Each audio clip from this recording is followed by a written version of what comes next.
Bismillahirrahmanirrahim. Assalamualaikum warahmatullahi wabarakatuh. Alhamdulillahi rabbil alamin. Wassalatu wassalamu ala asyrafil anbiya'i wal mursalin, sayyidina wa habibina wa syafi'ina wa qurrati a'yunina wa maulana Muhammadin wa ala alihi wa ashabihi wa man tabi'ahu bi'ihsanin ila yaumiddin. Qalu subhanaka la ilma lana illa ma 'allamtana innaka antal alimul hakim. La hawla wa la quwwata illa billahil aliyyil azim. Amma ba'du. Faqad qala Allah ta'ala fi kitabihil karim wa huwa asdaqul qailin. A'udzu billahi minasy syaithanir rajim. Bismillahirrahmanirrahim. Syahrul Ramadan alladzi unzila fihi al-Qur'an hudan lin-nasi wa bayyinatin minal huda wal furqan. Shadaqallahul azim. Hadirin ma'asyiral muslimin yang dirahmati oleh Allah Subhanahu wa taala, para pendengar yang dirahmati oleh Allah Subhanahu wa taala, alhamdulillah. Sejenak kita akan sampai kepada saat di mana berbuka puasa akan datang menghampiri kita. Sebagai wujud rasa syukur kepada Allah Subhanahu wa taala, kita isi sejenak waktu untuk menyambut datangnya buka berpuasa ini. Sedikit kita mengkaji tentang firman Allah Subhanahu wa taala serta keutamaan dan juga tujuan daripada Allah Subhanahu wa taala memerintahkan kita untuk berpuasa di bulan suci Ramadan. Sebagaimana kita maklum bersama bahwa dalam Al-Quran, Allah Subhanahu wa ta'ala di dalam surah Al-Baqarah yang berkenaan dengan perintah untuk puasa di bulan suci Ramadan, salah satu tujuan utamanya agar kita menjadi hamba yang takwa kepada Allah Subhanahu wa ta'ala.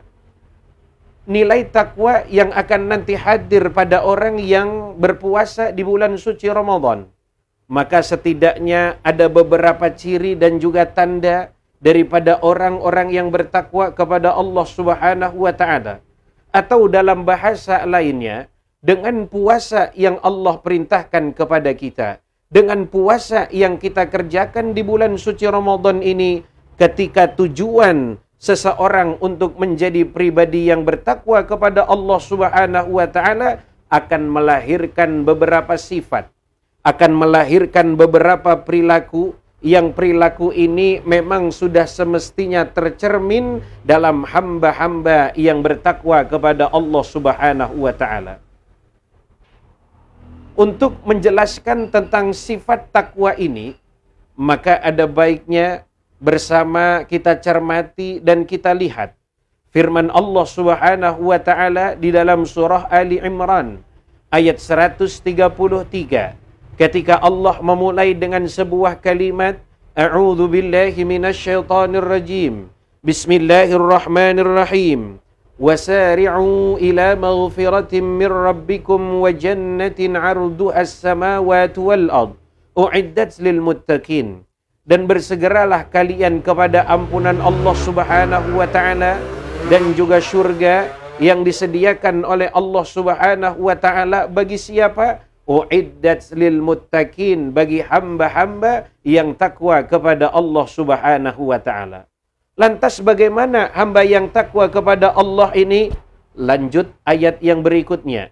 Kata Allah Subhanahu wa taala, alladzina yunfiquna fis sarra'i wad dharra wal kadhiminal ghaidha wal 'afina 'anil nas wallahu yuhibbul muhsinin.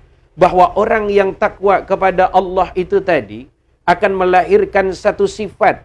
Dia akan memiliki satu perilaku. Yang pertama, mereka senang dan gemar untuk berinfak di jalan Allah Subhanahu wa taala. Yang ketika mereka berinfak fis-sarra'i wad-dharra, baik dalam keadaan lapang ataupun dalam keadaan sempit, mereka sanggup untuk berderma, bersedekah, menginfakkan hartanya di jalan Allah, baik dalam keadaan senang ataupun dalam keadaan susah, baik dalam keadaan lapang ataupun dalam keadaan sempit. Kadang-kadang kita lihat ada orang punya perilaku yang kebalikannya. Dia mau bersedekah, nunggu duitnya banyak. Akhirnya duit nggak bertambah-tambah, banyak juga tidak. Akhirnya sedekah pun tidak jalan. Ada orang yang berkata dalam dirinya, nanti kalau sudah kaya saya mau sedekah. Akhirnya nggak kunjung kaya, akhirnya nggak sedekah. Teramat merugi orang yang terjebak dalam pola pikir model demikian. Maka justru Allah Subhanahu wa Ta'ala akan memberikan satu nilai yang begitu besar di hadapan Allah ketika orang ini sanggup untuk berderma, ketika orang ini sanggup untuk menjalankan dan mentasarrufkan hartanya di jalan Allah tanpa pandang bulu, baik sedang senang ataupun sedang susah, baik orang ini kaya ataupun dalam keadaan miskin. Dan patut untuk menjadi renungan kita bersama bahwa nilai sebuah pemberian atau sedekah atau infak yang diberikan di jalan Allah Subhanahu wa Ta'ala itu tidak semata-mata yang menjadi ukuran adalah pada nominal besar dan juga kecilnya. Tapi boleh jadi akan dinilai pada saat dan kondisi kapan orang ini mengeluarkan hartanya di jalan Allah. Contoh, ada dua orang, yang satu miskin, yang satu kaya. Yang satu berkecukupan, yang satu tidak berkecukupan. Orang yang miskin sedekah dengan nominal 10.000, sedangkan orang yang kaya juga sama bersedekah nominalnya 10.000. Tentu secara nominal ini sama kondisinya, sama keadaannya, tapi nilai di hadapan Allah tentu tidak akan menjadi sama. Orang yang susah, orang yang miskin, dia bersedekah 10.000. Boleh jadi uang yang 10.000 bagi si miskin dan juga si papa ini tadi merupakan sesuatu yang sangat berharga. Tapi bagi yang kaya boleh jadi uang 10.000 hanya sekedar uang parkirnya saja. Boleh jadi hanya sekedar uang yang sambil lalu dia dapatkan dengan cara yang mudah tanpa perlu harus banting tulang, keringat keluar begitu banyak, tidak perlu sampai melakukan hal demikian. Hadirin yang dirahmati oleh Allah Subhanahu wa Ta'ala, maka ini nilai yang pertama dari orang yang bertakwa kepada Allah. Dia sadar bahwa dalam hartanya ada kepunyaan orang-orang yang lainnya. Dan dia sadar ketika mengeluarkannya tidak perlu harus menunggu kondisi yang lapang, tidak perlu harus menunggu kondisi yang kaya, tapi dia siap untuk mengeluarkan hartanya kapan saja ketika memang dia mau menyedekahkan hartanya di jalan Allah Subhanahu wa Ta'ala. Yang kedua, orang yang takwa maka akan melahirkan satu sifat yang oleh Allah disebut sebagai wal kadhiminal ghaidha, orang yang sanggup menahan amarah, orang yang sanggup untuk menahan gejolak api yang membara terdapat dalam dadanya, kemudian dia sanggup meredam amarah tersebut. Ini salah satu tanda dan ciri orang yang takwa kepada Allah Subhanahu wa Ta'ala. Maka kalau ada orang ngakunya sudah takwa, mohon maaf, tapi kerjaannya masih senang muring-muring, masih senang marah-marah, dikit urusan pakai marah, urusan yang sepele dia marah, bahkan urusan yang besar yang kadang-kadang pun dia tidak tahu dari mana awal mula sebabnya kemudian menjadi marah. Kalau kemudian ada yang bertanya, Ustadz, ini yang dilanggar hukum Allah, kenapa tidak boleh marah? Ketika yang dilanggar hukum Allah, boleh marah orang tersebut, tapi semata-mata marah bukan karena orangnya, bukan karena pribadinya, tapi karena perilaku orang tersebut yang sudah menyimpang daripada ajaran dan juga aturan Allah Subhanahu wa Ta'ala dan juga Nabi kita Muhammad sallallahu alaihi wasallam.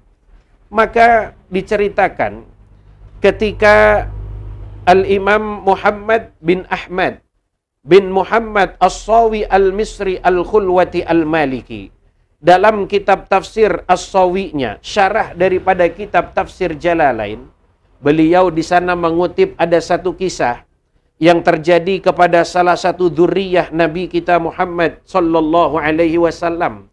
Siapa beliau? Al-Imam Hasan, anak daripada Sayyidina Ali karramallahu wajhah.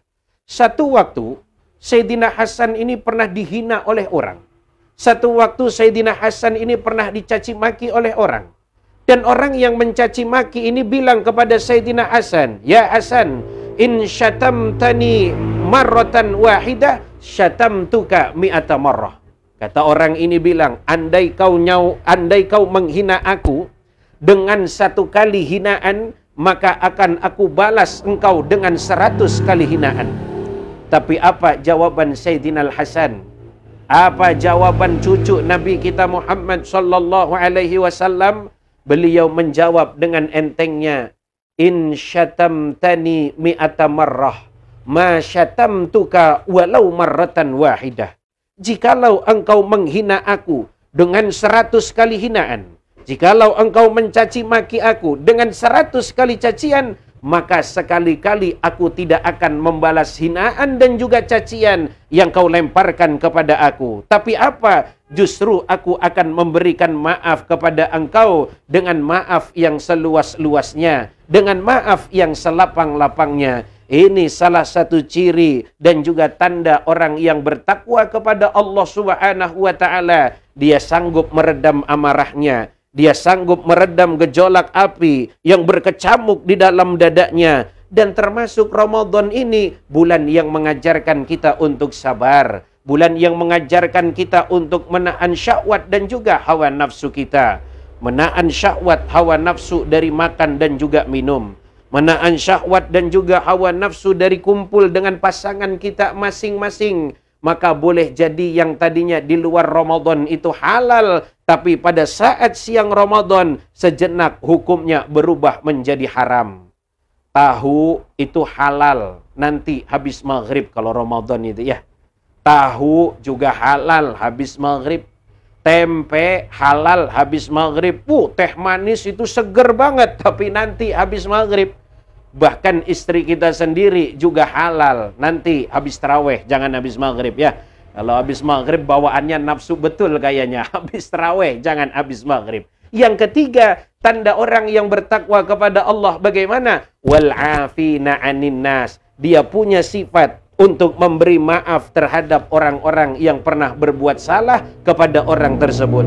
Hatinya lapang selapang samudra. Hatinya luas seluas hamparan bumi yang telah dijadikan oleh Allah kepada kita selaku manusia. Hadirin ma'asyiral muslimin rahimakumullah. Inilah apa yang disampaikan oleh Allah Subhanahu wa taala melalui firman-Nya yang menjadi tanda dan juga ciri orang-orang yang bertakwa kepada Allah Subhanahu wa taala. Maka dengan puasa yang tujuan akhirnya adalah takwa, kita perlu evaluasi setidaknya nanti begitu masuk hari raya Idul Fitri, setidaknya satu saja. Sanggupkah kita menjadi pribadi-pribadi yang bisa memberikan maaf kepada orang-orang yang telah berbuat salah kepada kita? Hadirin yang dirahmati oleh Allah Subhanahu wa taala. Dan akhirnya adzan maghrib sudah datang menyapa kita. Saatnya kita bersama berbuka puasa. Mudah-mudahan Allah Subhanahu wa taala berikan istiqomah, sehat afiat bagi kita bersama untuk senantiasa bisa menunaikan ibadah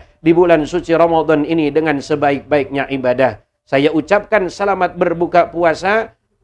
Hadanallah wa iyyakum ajma'in. Wallahul muwafiq ila aqwamit thariq. Assalamualaikum warahmatullahi wabarakatuh.